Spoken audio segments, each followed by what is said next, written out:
लखनऊ तहजीब का शहर, लेकिन इसी शहर के एक शांत इलाके में एक ऐसा कत्ल हुआ है जिसने रिश्ते, भरोसे और इंसानियत तीनों को झकझोर के रख दिया है।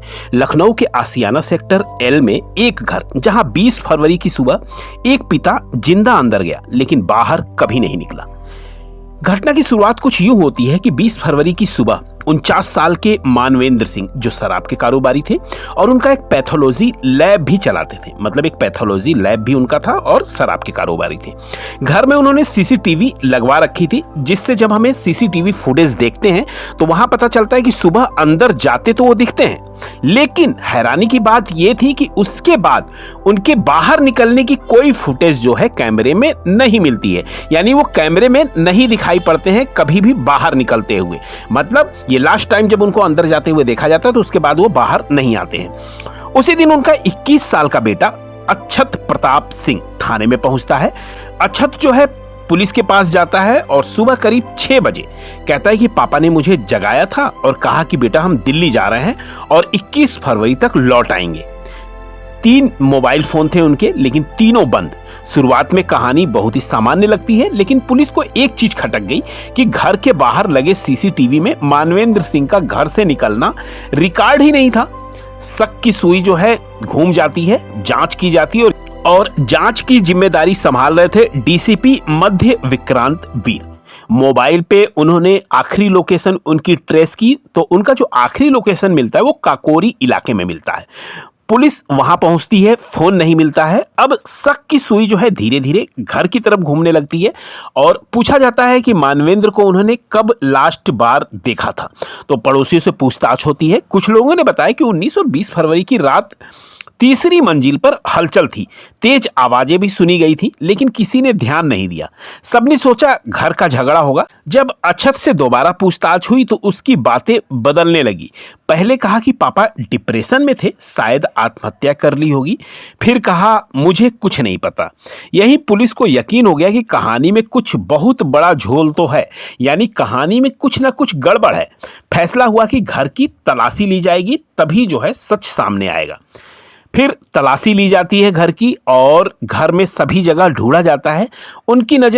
पुलिस की नज़र एक नीले ड्रम पे पड़ती है और उस नीले ड्रम को देखते हैं, उसको खाली करवाते हैं और जब वह जो है नीले ड्रम, प्लास्टिक वाला ड्रम था, उसका ढक्कन जो है ऊपर से पूरी तरह टाइट था और बंद था और कमरे में हल्की बदबू भी आ रही थी। साफ सफाई के केमिकल की गंध से बदबू छुपाने की कोशिश की गई थी, यानी कि बदबू जो आ रही थी उसको केमिकल की भी गंध मिली हुई थी और बदबू की भी मिली हुई थी। जैसे ही ड्रम खोला गया, कमरे में मौजूद हर शख्स सन्न रह गया। ड्रम के अंदर मानवेंद्र सिंह का सिर सहित धड़ मौजूद था। इसके बाद अक्षत एकदम से टूट गया। उसने बताया कि 20 फरवरी की सुबह करीब 4:30 बजे पिता से झगड़ा हुआ था। अक्षत प्रतियोगी परीक्षाओं की तैयारी कर रहा था। पिता उस पर जो है नीट की परीक्षा को लेकर, उसकी तैयारी को लेकर उसको जो है डांटते रहते थे। तो इसको लेकर उसको लगातार दबाव बनाते थे। अगर वो कहीं खेलता भी था या बैठता था कहीं भी खाली समय, तो उससे कहते थे कि तुम नीट की तैयारी क्यों नहीं कर रहे हो, तैयारी क्यों नहीं कर रहे हो, तुम हर समय जो है खेलते और इधर उधर बातें क्यों करते हो। तो इससे जो है वो लगातार उसकी तैयारी के लिए प्रेशर बना रहे थे। अक्षत ने जो दावा किया, अक्षत ने जो बताया, उसने कहा कि बहस के दौरान पापा ने लाइसेंसी राइफल उठा ली थी और छीना झपटी में जो है गोली चल गई और उनकी मौत हो गई। लेकिन पुलिस को इसके बाद की कहानी ने बिल्कुल हिला दिया। होता क्या है कि गोली चलने के बाद अक्षत ने जो है अपने पिता का शव जो है तीसरी मंजिल से नीचे घसीट कर लाता है। योजना, मतलब उसके मन में यही था कि कार में डालकर इस लाश को गोमती नदी में फेंक देंगे, लेकिन शव जो है उसके पिता का काफी भारी था और ये अकेले उस कार में डालकर लादना और फिर उसको ले जाकर फेंकना ये मुमकिन नहीं था। इसके बाद अक्षत जो है बाजार जाता है और एक आरी खरीद कर लाता है। शव के हाथ पैर काटे जाते हैं। टुकड़ों को कार में डालकर पारा के सदरौना इलाके में फेंक आता है। धड़ को छुपाने के लिए नीला ड्रम खरीदा। सोचा मौका मिलते ही इसे भी ठिकाने लगा देंगे, लेकिन राज ज्यादा दिन नहीं छुप सका। अक्षत जो है पुलिस को सब कुछ सच बता दिया और अब अक्षत जो है पुलिस कस्टडी में है।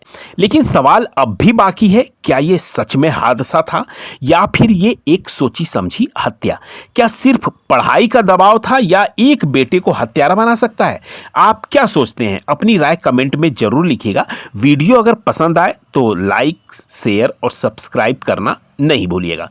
फिर मिलते हैं अगली वीडियो में, तब तक के लिए आपका बहुत बहुत धन्यवाद। आप देख रहे थे धर्म क्राइम स्टोरी।